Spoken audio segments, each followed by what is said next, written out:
Constructing your life is about much more than just building a bank account. Each week, join real estate entrepreneur and mindset coach Austin Linney as he interviews guests who are constructing their dream lives and impacting the world around them on a daily basis. If you're an entrepreneur or wanting to start a business, or you just want to hear motivating stories of how others have overcome the odds, you are in the right place. And now for your host, Austin Linney.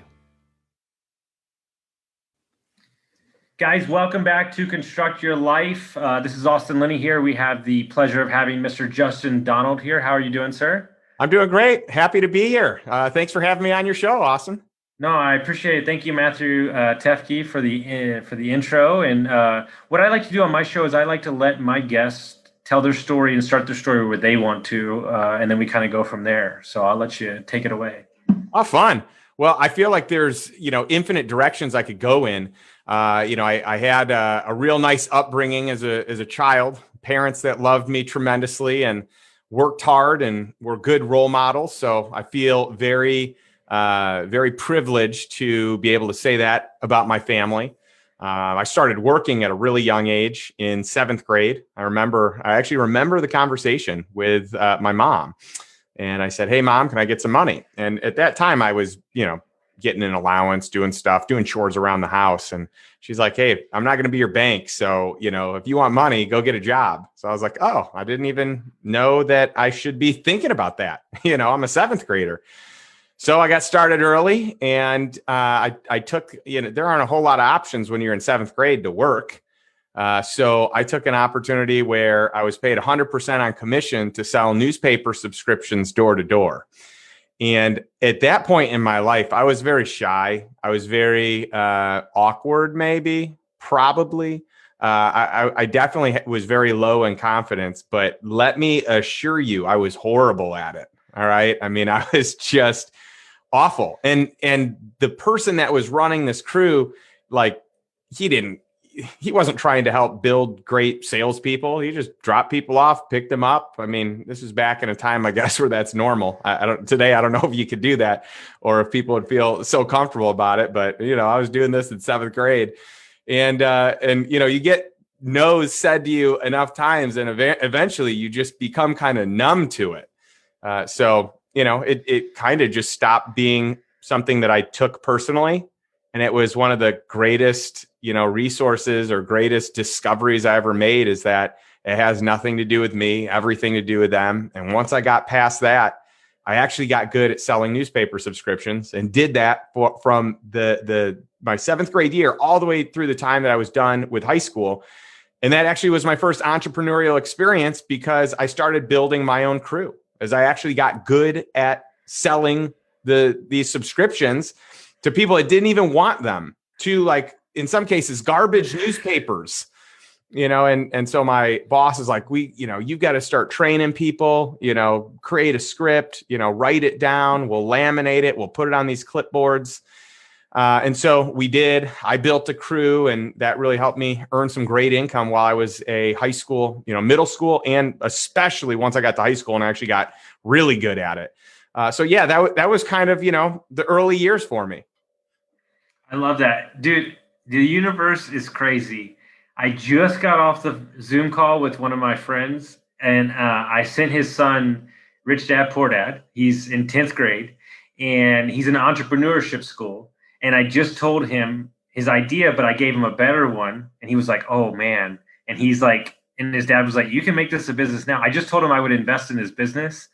And he was like, "This is crazy." And so, that's the world we're in now, where, Aaron and Musa Stegi, who you mentioned their kids have businesses. Yeah. I love this, right? Whether or not you go in a worker, it really, I grew up in the restaurant business when I was 17, and you want to talk about, teach you about life, and so it's that, just the options available now for young kids. And I'm sure you had a lot going for you. So when you were in college, did you start a second business? I mean, you were already ready. Yeah, so I did. I felt really ready. I actually felt like I was good at sales because of that. And at the end of graduation from high school, I had this little Post-it on my door offering a pretty high paying summer job. And I was like, oh, this sounds interesting. So I reached out, and it's for this company called Cutco. And I know a lot of people are probably familiar with them, and really it's kind of built around a high quality line of kitchen cutlery and other houseware items. And so I figured, you know what, I might as well give this a try. I had a friend that was doing it, and he did really well. And I figured, well, if he could do this, I could do this. And actually, I didn't know he was working there until I went in and I saw him. I was like, oh, this is where you're working? Get out of here. So, I had a lot of confidence that I could do it based on the skill set that I had, and I did pretty well. I would say that I had a better start as a new person than probably most people do. But my work ethic wasn't necessarily there. I was juggling two jobs. I had my crew that I was taking out to sell newspaper subscriptions. At this point in time, I didn't sell anymore. I just had people that sold under me. And I was like, well, why don't I work and try and do this Cutco thing? And it was hard to juggle both of them. And I made a decision that I was going to go all in on the Cutco one and stop the newspaper business. And that ended up being just an unbelievable decision because I learned so much. I got great at working with people and fine tuning my sales skills and cold calling people and just foundational skills and soft skills that have really served me well. And then while I was in college, this is how I paid for college. So I went to University of Illinois. My parents couldn't afford to send me to school, but they wanted me to go. And I was the first person in my family, an extended family, to graduate from college. Both of my parents went for a year and dropped out, got married, and no one else in my family had graduated. So I knew that was a goal that I wanted, and I had to find a way to pay for it. And selling Cutco was great because I was paid based on how hard I worked. And I worked really hard in spurts, on summer break, on winter break. And I ended up being able to afford a $15,000 a year college tuition plus room and board each year I was there. And then my junior year, I had an opportunity to open up an office with them. So it was in between it was like my junior year to my senior year. And this was my first real experience with like a lot of employees, with having a receptionist, with hiring and training teams. I mean, I had a team of like 50 to 75 people at any given time during the peak months of summer. And I mean, talk about transformational skills. We ended up doing really well. I won a trip to Spain. It was the big company trip, and I had never been out of North America before. In fact, I'd only been one time out of the US, and that was to Mexico on a mission trip with my church. Other than that, I had never been out of the country. And then once I got a taste of that, it was game over. All I wanted to do was go travel. I was any incentive contest you put together, I am going to win it. I want to go check out the world. So, that I ended up moving up pretty fast with them, and I ended up opening up a good number of offices. At one point, I had 40 offices open for them as a manager. And I did that for a career for a period of time, was one of the top performing managers with them, and earned Hall of Fame as a manager at, I think, 23 years old, which is still one of the youngest that they've ever had. Wow. First of all. Second of all, I've interviewed a lot of top investors. I'm talking, big multifamily guys, big people in business. And one of the things that keeps coming around is maybe they didn't want to, but they wound up working a job where they had to do cold calling or door knocking. I heard something the other day, and it was like the growth mindset and sales skills are all you need to survive in this world. And I think that sales gets a bad rap a lot of times, but ultimately the most polished, the most experienced people I have with other people or in business seem to, I'm just curious your thought on it, seem to like be the ones that come out on top when they have that sales training. Yeah, I agree, because you learn to have grit, and you learn to persevere, and you learn how to handle objections, but in a thoughtful way. So, it depends on the sales training you've had. Is your sales script and is your training manipulative? Well, you may not experience the same things that other people who don't have a script like that are going to experience. If you can have like a really good sales script that is very transparent and handles objections in a way that doesn't make people, feel inferior or like they have to do something, I think that matters. But yeah, there's no doubt. I mean, if you can build a comfort with talking to people you don't know in person, over the phone, however it goes, on Zoom today, these days, I mean, that is the skill set for life, in my opinion. Mm-hmm. And when you're 23 and you're getting all those awards, what was the next move for you? I mean, because to have that much amazingness happen so soon, where do you go from there? Well, my bigger overarching, kind of goals, dreams, picture was to eventually replace my earned income with passive income. And so, you had mentioned before about Robert Kiyosaki, and I'm a huge fan of him. And I started reading his books really early. And, his first one was great, Rich Dad, Poor Dad. The one that had the biggest impact on me, though, was Cash Flow Quadrant. I read that very early into my professional career. Actually, I think the first time I read it, I don't even know that I was quite into my professional career yet. And then the second time was after I had just opened up my first office as a college graduate, and so in my mind, I was like, wow, this is so true. Like, I'm working really hard and these hours are producing a great income. I'm able to earn more than my peers because I'm willing to work harder and I have an opportunity that incentivizes me. So I'm very thankful for that. But at the end of the day, I don't want to be working this hard when I have kids, when I'm married, when I'm 40, 50, 60, right? So in my mind, it's like, okay, I can do this now, but this isn't sustainable. I need to figure out either a way to build systems and leverage people, which I did do, and B, a way to replicate the income with assets that produce income as opposed to my time producing income. And so that, those are two big focuses for me. So, big realization I had from reading that book, I thought I was a business owner. I had my own business. And technically, when I was running an office with Cutco, I had my own business, but I didn't own necessarily that asset, right? So I had an LLC. I had employees, I had all these things, but I didn't do fulfillment. There's a lot that I didn't do. So it's like running a part of a business, which is still amazing experience.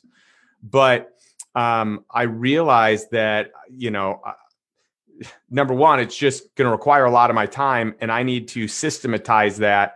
And I really want to be in a place where I can buy that time back. I want to buy freedom of time to do the things that I want to do. So I started focusing on investing in real estate, in cash flow producing real estate, to be able to first replace my wife's income. She was a teacher and I wanted to be able to cover what she was earning so that she could stop and have that freedom first. And then we could start a family. And then eventually I would be able to replace my income, which we did, a few years later.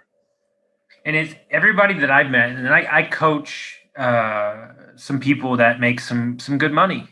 But one of the skills that I've seen, especially my buddy that works for UT, is that ultimately you can make a good living, right? 300 grand, 400 grand, 500 grand.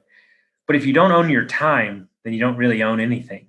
And the people that seem to wise up to that or notice it quicker seem to not be enamored by the short-term look. I think one of the big things in society that we've moved away from is a plan, like a plan of consistency. And so I love that you saw that so quickly, is like, yeah, this might be great, but ultimately it's not going to get me to travel across the United States all the time.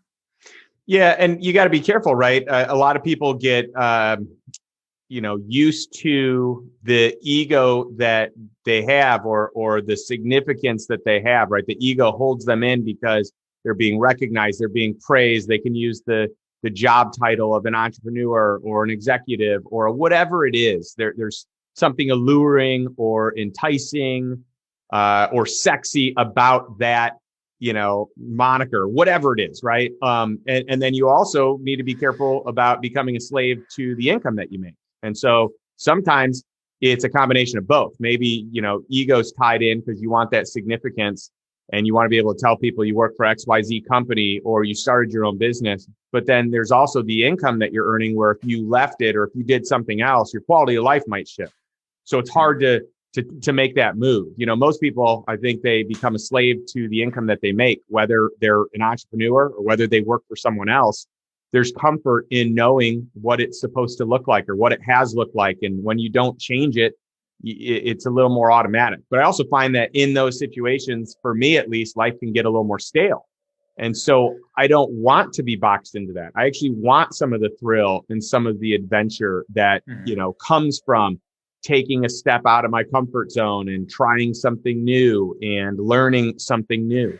I think we all have to be careful. I mean, still today, I feel like I've got to be careful to make sure that whatever I'm doing, is truly serving my family and I, because I don't want to fall back into a trap of, the golden handcuffs or into doing something because of the significance that it creates, if it's not doing something that's going to have huge impact as well. No, I love that. And so when you started investing in real estate, what piqued your interest? What did you start investing in right off the bat?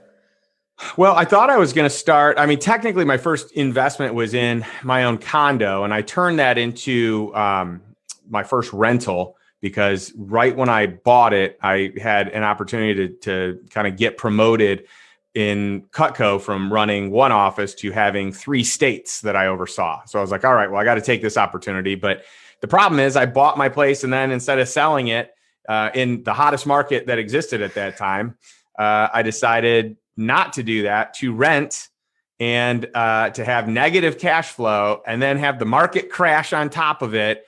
And then I got stuck with that asset and I was like, man, this was great. This was not a good way to do it. I was upside down when I eventually did sell it. I mean, it was a doozy of a first experience. And I just learned I can't, don't try to take what you're buying as a residence and make it real, a rental. If I want to get into the rental business, I need to buy some assets that are good rental assets. Mm-hmm. And so I had a friend, we were going to start a company, a real estate company with single family home rentals. And then he was like, I'm going to start investing in mobile home parks. And I was like, that sounds really crazy. I don't know anything about it, but it doesn't sound really cool. So, I don't know about that. And I watched him and he did well with it. So I was like, all right, let me transition here. And so I started investing in real estate, specifically in mobile home parks to get started. And it was very lucrative, and at first, it seems like really, it seems tough to own all these units, right out of the gates, but it really isn't. And the learning curve is not too challenging. And so it was just a nice blessing. The first park that we bought replaced my wife's income. And the second park that we bought replaced our bare minimum expenses. And then the third park that we bought replaced my income. And then the fourth park and fifth park just went to extra cash flow that we then could invest into other businesses and other real estate and other cash flowing opportunities. Amazing. And how many units do you know how many units you have currly? Right now we have around 500. Okay. We've sold some too. I mean, the goal when we first started was to buy and hold, but we had an opportunity to sell one in a short period of time, and we were able to flip that and buy 2 others with the proceeds. So we've sold, whenever it makes sense. I just want to do it in a way that's most tax efficient. Sure. And if you look at one of the things I love to do is like psychology major. I follow the trends of, society. And I think we have maybe a rural flip around of the reurbanization of America with coronavirus and stuff like that. And if you look at, rents and mortgages are not going down, they're going up. And so, I just went to 16 states this year, traveling around, visiting people, working from the road. If you drive by every RV park, and every mobile home park, they're full. And so with society moving, a lot of my friends are high up in the oil business in Southeast Texas, right? And they're on 5-year contracts. A lot of those guys, they don't even live there. And so although it might not be sexy, but I also think that the mobility of America is changing the fact that these things are available and are great assets to invest in. And so we work in the Airbnb space. We're looking at little cabins and RV parks and stuff like that. So, when you got into it and you were younger, it's not the sexiest thing in the world, but man, I bet it looks a lot different on a P&L sheet, doesn't it? It sure does. And, when you think about it, so number one, it's affordable housing, which is great. It's virtually recession proof. I mean, during all of COVID, it has been just fantastic for us. We've increased our occupancy tremendously and our retention has been unbelievable. And we've also had, we brought great people in, like very good quality tenants. And so, in fact, we were talking about our mutual friend, Matt. I helped him with a mobile home park that he had here. I helped him analyze it. I actually walked the property with him. I love it. It was really cool seeing him get in the game too. So, that's really exciting. But yeah, I mean, it's an unbelievable asset class. And if you are only being one, I like that one a lot. I mean, I have since diversified into a lot of different things. I've got, I don't know, probably, easily over 100 different active investments now, but that's still one of my favorites, and I'm still holding a good portion of that portfolio. And what is besides the active investing, is there another business that you're focused on right now? That's your main gig? Yeah. So for a long time, I've just been more of like an investor, a practitioner, right? And recently, I've been just approached by a lot of friends and colleagues and acquaintances that said, "Hey, can you teach us what you're doing?" And people have asked me for years to do it. They've asked me to write books, write courses, do all kinds of stuff. And I've just kind of been like, I'll do it later, And one of my buddies said, "Hey, what happens if you die and your daughter never gets to learn about any of this?" And I was like, a total dagger, So I was like, man, number one, I'm really appreciative that you're my good friend and you're speaking truth. But number two, man, that's real. That's rough.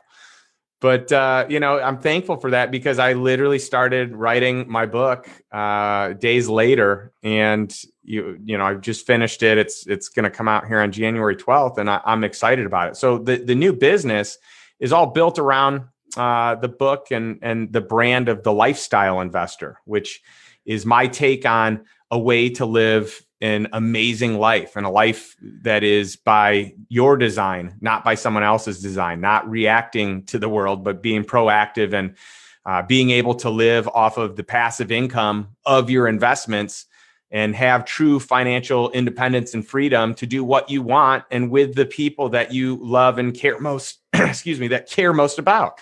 So that is kind of my passion project. This is one business. This is my first business ever that my goal is not to scale it. I'd like to get the word out, but my goal is not to scale it. Like this is a real fun business for me because it's years, it's decades of what I have spent my time doing. And I get to teach people and help people and celebrate financial freedom with them. So, I've got a coaching practice with, a very affluent crowd of entrepreneurs and executives that just don't know how to create cash flow in their life, and they're handicapped because they have, in many cases, a really high cost of living. And if they leave it or if they sell their business, they're in trouble. And entrepreneurs generally are not equipped very well to invest. So most of them fall flat on their face when they invest, and they're like, "Holy cow, if I do this, I'm going to keep losing all my money," because they'll see fast that they spend their principal down. So I help them to be able to cash flow. And then from there, I had too much demand for that, that coaching product, that what I was willing to do. There's only a handful. I've got a waiting list. I literally only coach 4 to 6 people a year. And so we built a mastermind. So that was a little bit more group coaching, and that's been a lot of fun. And people have enjoyed that. In fact, our last event that we just did yesterday to close out our year-end event, I got Dylan Proctor, who is, one of the world's greatest master sommeliers, and he hosted and did this really cool wine event. I sold wine for 20 years, so I'm very aware of who he is. Yes, he's amazing. We just had such a blast, and he spent a couple hours with our group, and we went through some delicious Fantasca wine, and it was really cool. But yeah, to me, it's like I want to have these avenues to have impact. And I realize that not everyone can afford, some of the programs that I do. And that's why I have a podcast that is free, The Lifestyle Investor. That's why I have a book that's really cheap.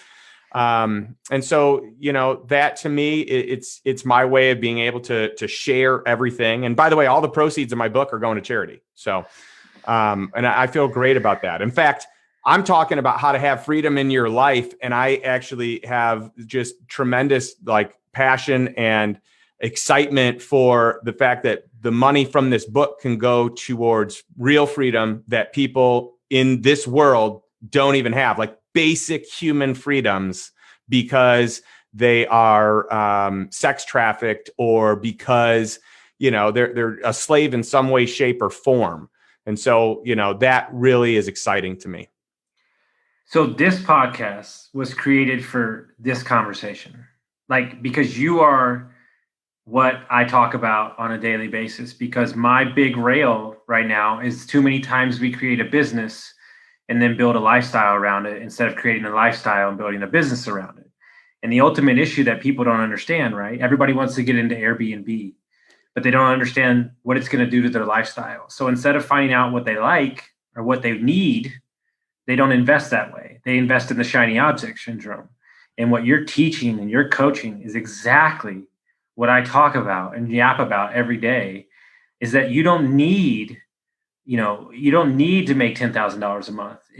But what we've done in society is we keep pushing that debt nut higher and higher. And I saw it. We had 27 properties in 7 states, and we would make crazy money in San Diego. We had 6 properties in San Diego, but the overall nut on the property, we couldn't make any money. And then we had a property in San Antonio that I bought for 50, and we put 50 in, and all in it was 700 a month. Well, the project did $3,000 a month. And so it's like, it made me wake up to the fact that it doesn't matter what the property looks like if your overall expenses, right? And that's my issue with wholesale companies. They show this high gross product, but their margins is like 3%. That doesn't do anything for me, because you're having to feed the beast. That's right. Yeah, you got to be really careful what you invest in. And, for me, I'm a big fan of a lot of people like want to put their money in the stock market so that they don't have to think about it and hope that it works, or, through a qualified plan, or maybe they do some equity investing in companies and hope that it works out. To me, this is like a little more of a risky way to invest. I like to buy assets that produce income that can cover your lifestyle, because once your lifestyle is covered, then you can buy your time back and you can think about, what do I want out of life? Like, how do I want to spend my time? Mm-hmm. What are my true passions? What are my true talents? Mm-hmm. What do I want to work on? And who do I want to work on it with? And what type of trips do I want to take? And now that I, I'm not a slave to a job, I can travel anywhere for as long as I want, so those are the things that I really get excited helping people, think about and teach, because most people are they default to a nest egg approach or to conventional financial investment, which I think is propaganda from Wall Street. It's the people that want your money. So, ultimately, I think the main issue that I see is that too many times in life, we make decisions from a place of weakness, which then in turn turns into emotion, which then you make a double mistake, instead of operating, like you said, from a place that your expenses are covered, so you can make decisions from a place of strengthness. Yeah. And don't get me wrong, by the way, I think there's a time and a place for the stock market. I think banking on the U.S. economy to do well, if you are really going to invest and not touch it and not be an emotional investor, and it's not the 100% of your assets. I think that there's, a lot of good that can be done there, but most people put all their eggs in that one basket. And then when stuff gets crazy, they pull their money out. And then when, stuff's super high, they buy back in. So most people just don't do that right. We're emotional beings. And if we listen to our emotions, we're going to really be in trouble. My financial advisor's favorite thing when he's around a bunch of real estate investors is if your house was a stock, he goes, you idiots would be selling this thing 40 times a month. He's like, you couldn't handle it because you're too emotional about real estate. He's like, you couldn't do it. He said, if it was a ticker that was on your phone and said your house lost $5,000, y'all would lose your mind. Like, but you don't see it that way, right? And I thought that was such an point. So you're around all these amazing individuals. You have a great mastermind. I saw you having breakfast with Hal Elrod. You have David Osborne on your show.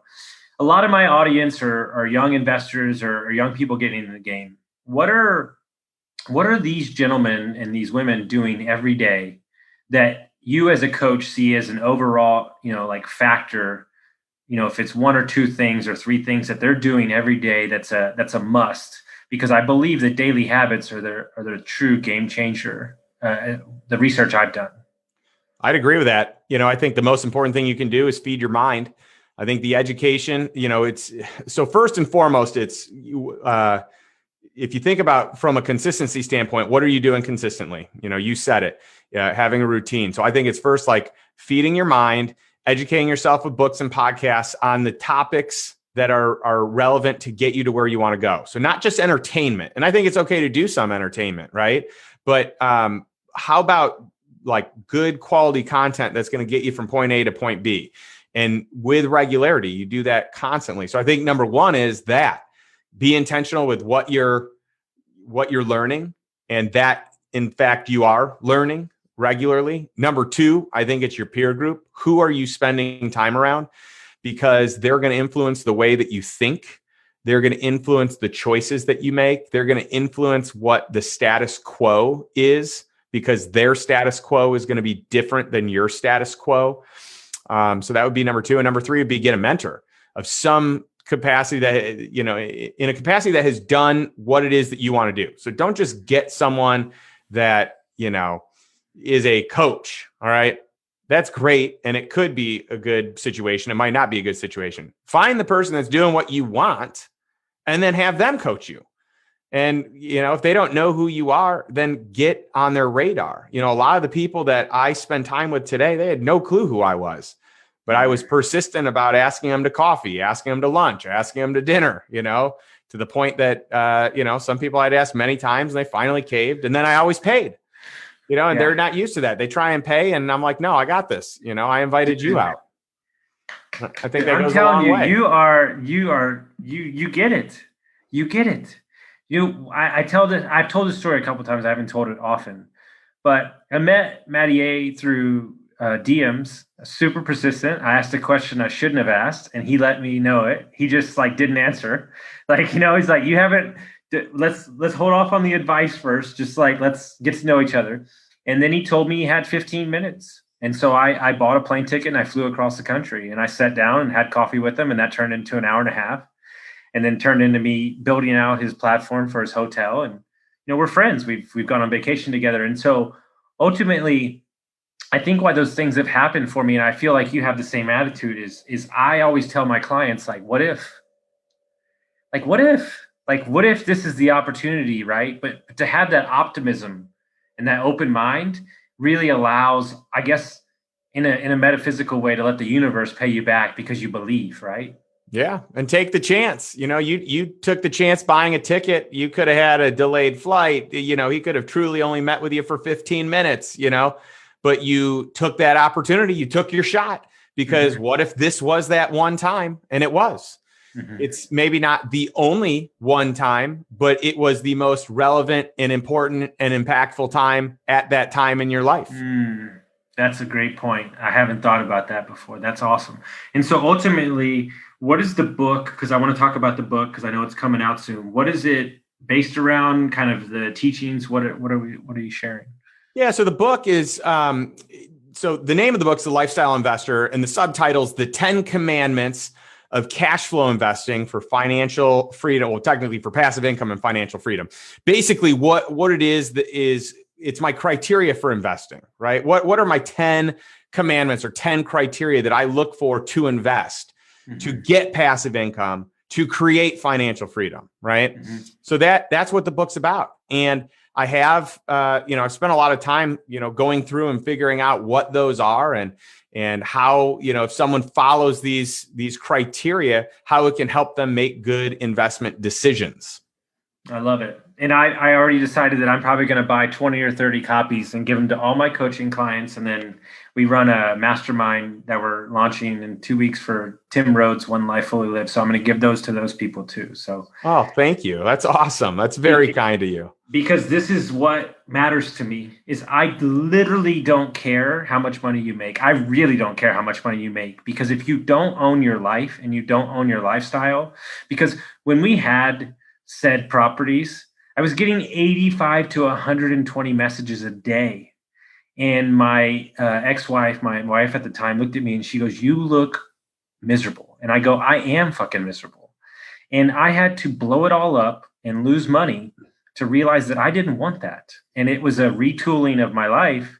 But ultimately, I'm in a position now where if you, like, as my coach would say, if you're walking into a hallway with no lights and no doors, but knowing that you're walking down the true path, and that's what I think, that's what basically you're saying is, like, you can chase all these fancy things and you can chase these different shiny objects, but make sure that it fits what you're doing. And mobile home parking gave you the freedom to go chase these other things. And that's what, like, everybody I meet, and I'm funny if you hear this too, I meet a lot of people that have a lot of real estate that don't even really love real estate.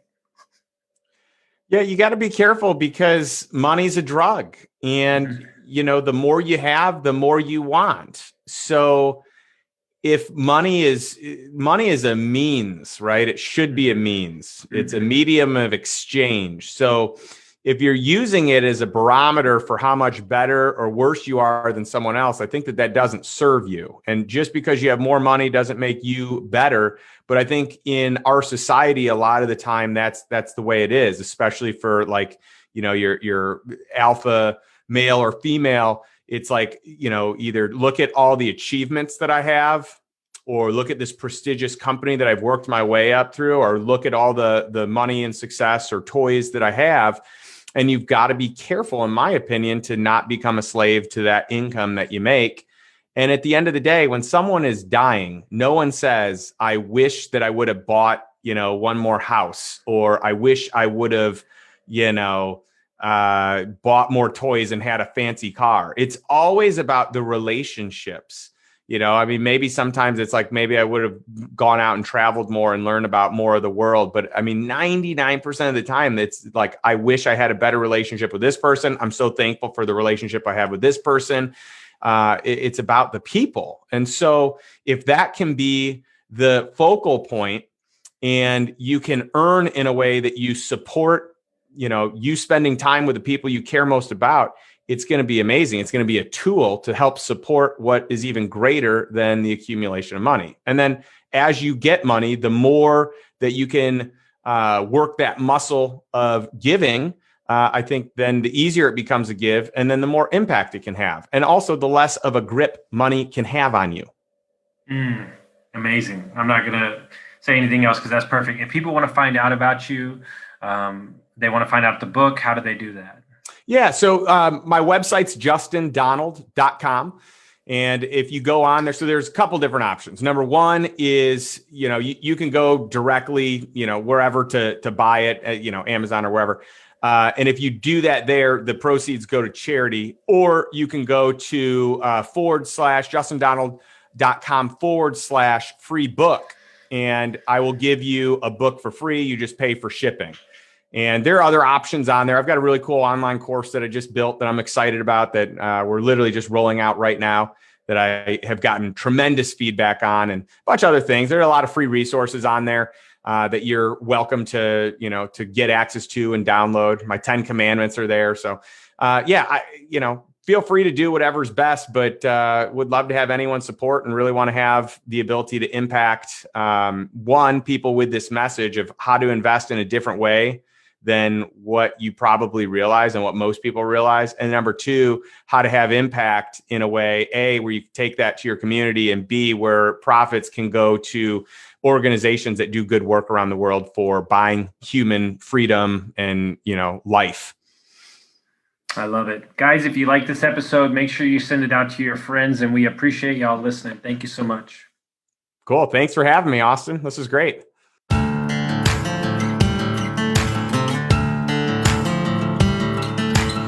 Thank you for listening to Construct Your Life with Austin Linney. If you enjoyed this episode, be sure to rate, review, subscribe, and pay it forward by sharing with a friend. Most importantly, take this opportunity to start constructing your life by taking immediate action on what you learned. For show notes, resources, and more information on one-on-one coaching with Austin, visit constructyourlifepodcast.com.